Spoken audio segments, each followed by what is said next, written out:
God, this is crazy, man. Just news after news after news. Oh boy. So, just a few minutes ago, Call of Duty just released this article on X. Call of Duty Community Update, January 2025. And here is the Steam charts for Call of Duty right now. So, it's not looking too good here. So, we have about 73,000 players online, which is pretty insane. Then we have all these numbers. So, that is crazy. So, it says ahead of Season 2's updates on Ricochet, Anti-Cheat, Warzone, Multiplayer, and Zombies. So ahead of Season 2's launch and Black Ops 6 and Call of Duty Warzone on January 28th, we are here to address the comprehensive feedback we've been hearing from our community in recent weeks and tell you what we're doing right now to improve the game, because the game has been in shambles. There's so many cheaters and hackers, it's literally unplayable from a competitive standpoint and other players and streamers. Members from the various development teams and studios dedicated to specific system modes and functions across the Call of Duty franchise has provided insight below into how we're prioritizing what matters to our players today. So they have different pinpoints here of cheating and bans, ability to disable crossplay on consoles in ranked play, server issues, quality of life updates, requested bug fixes, and let's get right into it. Like how they put that in there. An update for the Ricochet anti-cheat team. Hopefully AI doesn't take over. Instances of cheating in Call of Duty, particularly in ranked play across both multiplayer and Warzone, are frustrating and this severely impacted the experience for our community. We're here to tell you what's being done about it today and our plan for support throughout 2025. Live now are new layers of security and protections against cheaters in Call of Duty, as well as updates and to protect the competitive integrity of the game, update detection modes for behavioral systems such as aimbotting and other data points, including account trust and hardware identifiers to target serial cheaters. Over 136,000 ranked play accounts banned since the mode launched. Enhancing across examination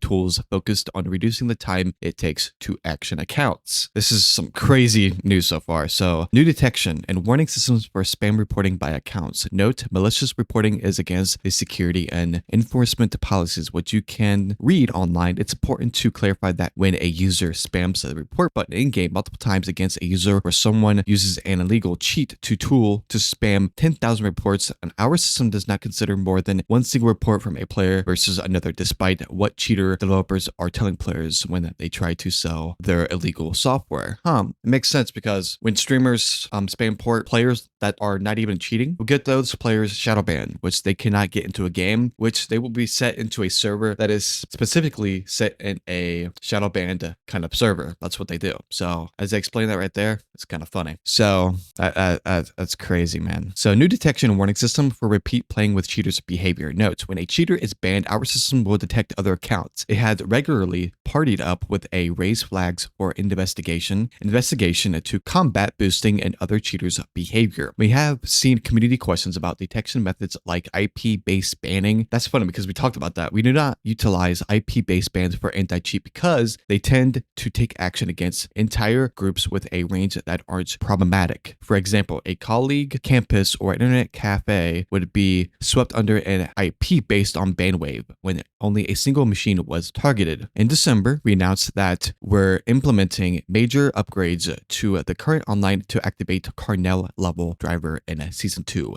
as well as upgrades to server-side systems in early 2025. Here's more and what to expect from these updates, and then they're set to be added in Season 2, which is coming in probably 2 weeks or something. Major kernel level driver update, improvements to driver security, reinforced encryption process, new tampering detection system, Season 3 and beyond. A multitude of new tech, including a brand new system to authenticate legit players and target cheaters. Note, as we get closer to Season 3, we'll dive a little deeper on these systems.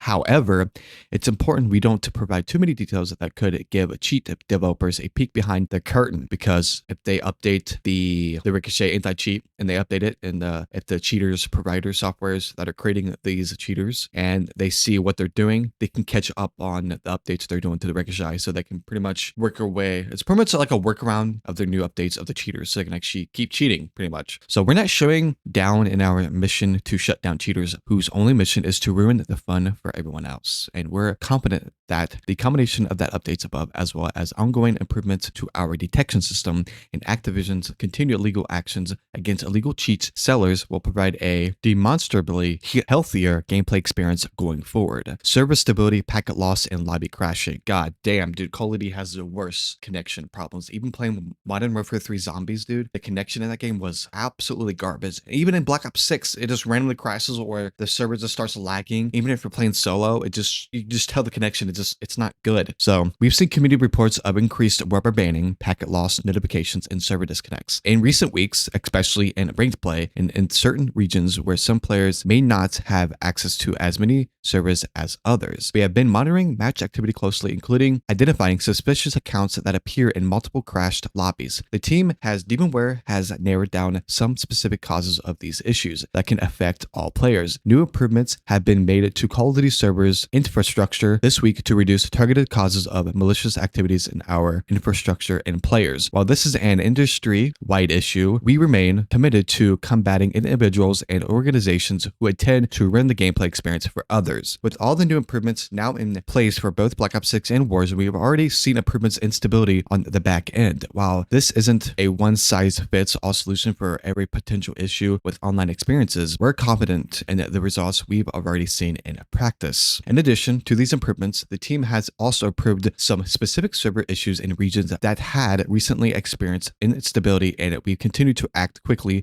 to resolve any of these if they reoccur. As always, the Call of Duty team will also continue to keep a close eye on performance and make adjustments necessary to deliver the best possible player experience. That's funny because it seems like the bundles on the store are your main priority. So you got the store bundles on point. Since its intentional rollouts in 2023, Call of Duty in-game voice chat moderation system has been an essential tool in reducing our players' exposure to hate speech, harassment, and derogatory language and voice comms. You can read our previous progress report for background on results. Players should have the freedom to trash talk. It says players should have the freedom to trash talk or consistently working with our teams to make sure moderation is solely targeting conversations that refer into a derogatory territory. That's a tough word to say. The disruptive behavior moderation and player support teams are consistently examining our moderation systems to make sure we get this distinction right. We employ regular tuning sessions conducted by humans to improve the accuracy of voice moderation detections systems based on our code of conduct, which specifically calls out the type of inappropriate languages we target. Stay tuned later this year for a new progress report from Disruptive Behavior examining results for voice and text chat moderation. It's funny they had to say humans because all the AI, the artificial intelligence going around in Call of Duty right now. It's funny, man, with the zombies with the 6-7 fingers and just all the AI stuff they've been using. For them to actually have to specify they're actually using humans to improve this anti-cheat is actually kind of funny, but in a way it's kind of fucked up at the same time. So that's pretty crazy. So incoming Black Ops 6 updates. In addition to all new maps, modes, and rewards coming on this day, one of Season 2, Treyarch has prioritized several gameplay updates, quality of life improvements, playlist changes, and notable bug fixes scheduled for Season 2, launched based on player feedback as well as key updates to ranked play. What they mean by schedule updates, does that mean they can schedule updates when it goes live, or does that mean that's when they're planning on to fix that bug on that specific date? I don't understand what they mean by that. Global challenge tracker, up to 10 manually tracked challenges for 10 years completion, which we already seen this. Separate HUD preset settings for multiplayer and zombies, reduced collision with teammates to improve maneuverability around tight spaces and doorways with nearby teammates, multiplayer gameplay and quality of life updates. We have weapon balances, pass, bullet penetration updates, further reducing weapon motion when jumping, sliding, and diving with the dexterity perk equipped, improving player visibility to kill confirmed by reducing the height of dog tags, simplifying, expanding requirements for several prestige calling cards challenges. Later in Season 2, we're planning on adding an icon over an opponent head when you shoot them if they have war cry active, so you know they got faster health regen. This should clear up confusion in firefights where you didn't know why an enemy with more health was able to survive in an engagement. Playlist changes, expanding the numbers of future playlist slots, bringing gunfight back to future playlists. Wow, that's crazy because people actually wanted that back. They're actually bringing that back. Keeping stakeout 24/7 in future playlists and /or quick play. I think that's good for camo grinding. Playing a small map mosh pit shortly after season launched for camo grinders. Exactly. High profile bug fixes. Gearhead will now properly increase the charge rate of field upgrades. Free for all will accurately calculate the scoreboard by kills, and the winner's circuit will accurately showcase the top 3 free for all players. Ninja will no longer be able to reset between respawns or round transitions in certain game modes. Fixes and tuning updates for a large number of calling cards, challenges, and ranked play. So we have ranked play. We've heard the feedback players about wanting the choice to toggle crossplay and ranked play since its launch earlier this season. And in the spirit of improving the gameplay experience, we're returning to the way we traditionally handled crossplay in season 2. We are enabling the ability to disable crossplay for console players who want to compete only against other console players. That is a good quality of life update. That is huge. This is currently in testing and planned to go live for both Black Ops 6 ranked play or Warzone ranked play during season 2. We'll be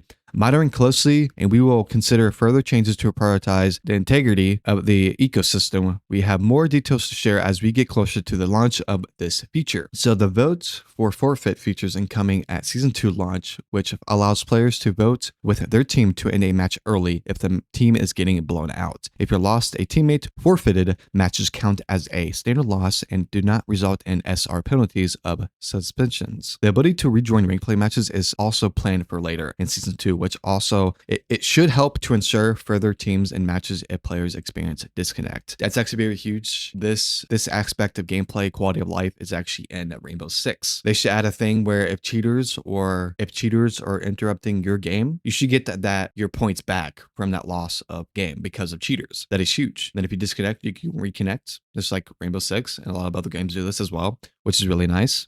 And you can also, if you lose a player, you can also just cancel that game immediately. You lose points, but you lose less because you lost a player. So you're pretty much in the game. So which is crazy. This is actually huge updates we're going on here.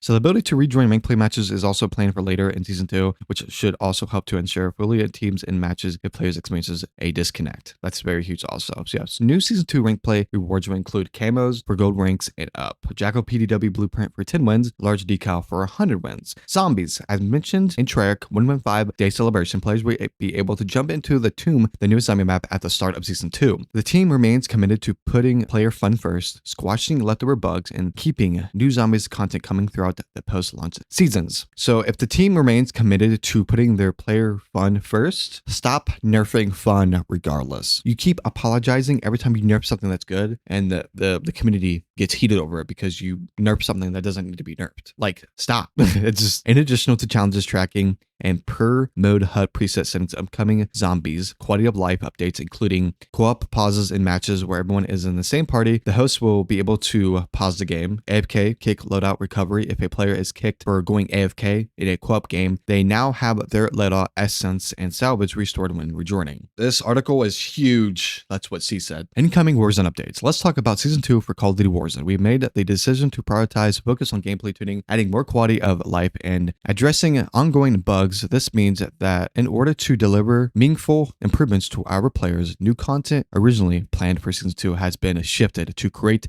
bandwidth to address foundational issues. These issues won't come all at once, rather than be staggered across the season with quite a few quality of life changes coming mid-season. Our priority is having the most solid foundation that Battle Royale can offer, and are excited for players to see it all alive. Well, live. I did not mean to say all alive. Key gameplay and quality of life adjustments. Warzone is consistently evolving game, bringing new experiences throughout yearly integrations of weapons, mechanics, maps, and more. While this approach keeps things fresh, it also comes with its share of challenges. Regular challenges come with the risk of shifting the game away from what some players may consider their sweet spot, altering mechanics and featuring that once defined the game for them. The ongoing challenges lies in finding the right balancing of innovation while preserving retain the core DNA that makes the game uniquely Warzone. On that note, we're including a number of gameplay adjustments in Season 2 and beyond that we hope players will be happy to see. So with weapons, reload speeds are faster for all weapons, anywhere from 5% to 20% depending on weapons class. Reducing penalty when sprint to fire, jumping from 35% to 10%, and increasing jump ADS speed, which is aim down sight, by 25%. The intent is to find that middle ground of being able to pull off jump shots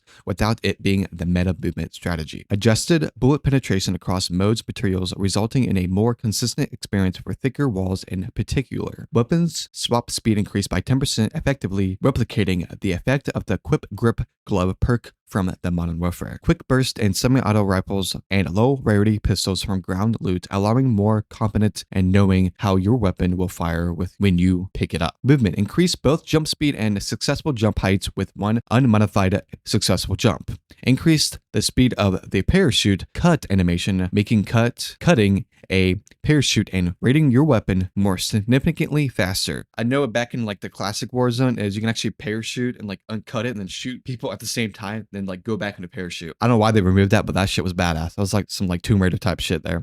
Increase player velocity when landing from a cut parachute land or a smoother transition into the full sprint. Audio. Where the hell's the audio? Reducing reverb effects to improve directionally of movement audio produced by other players, footsteps, ascenders, and parachutes. Huge. Audio is the most important thing. That what makes your foundation of your game more enjoyable, when you actually hear the audio, where the person's come from and what direction they're at and what floor they're on. So that's very huge. Perks. A combat scout pings replaced with an outline that is not visible through walls. Added a new default perks. Dexterity, the weapon component, has been increased in effectiveness and made it default for all Warzone players. As mentioned above, we replicated the effect of quick grip gloves. Quick grip gloves. That is a tongue twister. Repeat that 5 times. Quick grip gloves. Quick grip. Again, and fast reload VI weapon adjustments. Mountaineer. Is that mountain deer or mountain? It sounds like Mountain Dew. Mountaineer returns as a perk in slot 1, replacing dexterity. We increased the fall damage, reducing substantially from what is currently in line with dexterity throughout. Not quite the powerhouse it was during Modern Warfare 3. Veteran now significantly reduces the damage takes of gas grenades. Equipment and kill streaks. Munitions, satchels now only provide 1 additional item, down from 2 to address overstocking and spamming equipment. Maximum deployed tacticals and lethals reduced to 2 each, down from 3 to make more purposeful traps plays. Gas grenades, radius durations, and movement penalties reduced to bring in line with the vision of the zoning tactical and less of lethal catch. Spy cameras outline effect no longer renders through walls. Advanced UAVs will now show elevation arrows. Maliciousness? I can't read. Dude, these words I cannot pronounce. I apologize. Maliciousness. Miscellaneous. Body shield functionality limited. No longer automatically releases players in freefall. No longer provides an outline of victims, teammates through walls. Removed manual releases of players. Keeping them alive must end with an execution. The flares that fire out of a buy station when a player is bought back now be pinged to increase visibility and redeployments. Match stat tracker font adjustment for a better readability at lower resolutions. Bug fixes. Regarding live issues, we know how frustrating it is to see them linger or go unaddressed in patch notes, although our teams work hard to keep at cut updates and at Trello current with most visible issues. These channels do not reflect the full depth of working being done behind the scenes. Prioritization of fixes and fluid and ships a new issue appear or as a ground if paved on existing ones. As always, player feedback is an important pillar of this process as we encourage you to continue sharing your experiences with us. Here are some of the fixes players can expect to see when Season 2 launches. Maps and gameplay issues. Address visibility of dark areas and characters on Rebirth Island. Address players being forced to stand up while reviving down squad members. Address exploits allowing players to access unintended areas of the map. Addressed parachutes deploying when jumping off ladders. All these are huge updates. Weapon and equipment. Addressed weapons becoming inaccessible near interactable areas. Addressed weapons falling through buy stations models. What the hell? Addressing weapons tooltips appearing as comms when dropped to the ground. Perks and contracts. Addressed ghosts persisting through the paramedic lobby into the match. Oh, pre-match lobby into the match. Addressed ghost persisting through the pre-match lobby into the match. Addressed cold-blooded not properly countering tracker. Addressed quick fix health regen not properly activating while plating, address survivor, preventing players from reviving down squad members, addressing most wanted contracts not overriding respawn timers as intended operators, address operator selection, appearances issues in menu. Then we have ranked play. In addition to the above notes and on incoming crossplay options for console players, ranked play in Season 2 will see a refinement to the amount of SR required and adjustments to deployment fees. These updates aim to often the on-ramp into accessing ranked play and make the top and truly competitive. As a parting throughout, we want to take a moment to reflect on the significance on Black Ops 6 integration, the largest in Call of Duty's history, which the first time has brought our teams and products together into a unified development environment. While this transformation has presented its share of obstacles, it also paves the way for more ambitious updates, closer collaborations, and in the future, we're essentially laying a foundation to make new technology immediately available to all of our studios, improving development pipelines and the stability porting features between titles and allowing us to focus more of our time on future releases. Look ahead. We have ambitious plans and plenty of new content coming to Call of Duty in 2025, and you have our commitment that's been outlined above. It's only the next phase in a series of ongoing updates with our mission in mind, making our games secure, social, and fun. As always, make sure you're following COD updates on X and visit our Trello boards for up-to-date live issues tracking for Black Ops 6 and Warzone. Season 2 launches is just around the corner on January 28th. Thank you to our players for your patience, and we'll be back with more communications soon. So I'm pretty sure all this is out because with all the nasty feedback from players. Oh my God, holy camole, it almost took 30 minutes to read all that. Holy crap. All right, guys, that was a huge community update. I'm pretty sure they're finally talking. They're actually talking about this situation. Like, this is props to Activision and Call of Duty for speaking up on this whole Warzone, Black Ops 6 integration into Warzone, and just all this information. It's so good for the community. And of course, when Call of Duty actually speaks up about this, people are still going to talk shit no matter what. So the fact is, Call of Duty is coming out and providing all these updates for this. This is how you put out a update. This is huge. So if they keep this up, GG's Activision, Call of Duty, very huge. So yeah, hope you guys really enjoyed this video. Make sure to like the video, subscribe to the channel, make sure to hit that bell notification to never miss a single video. And I will link this specific tweet in the description below. I'll see you guys next time. Peace. Damn, I had a drink after talking all that much. Whoa, that was a long video. Holy crap.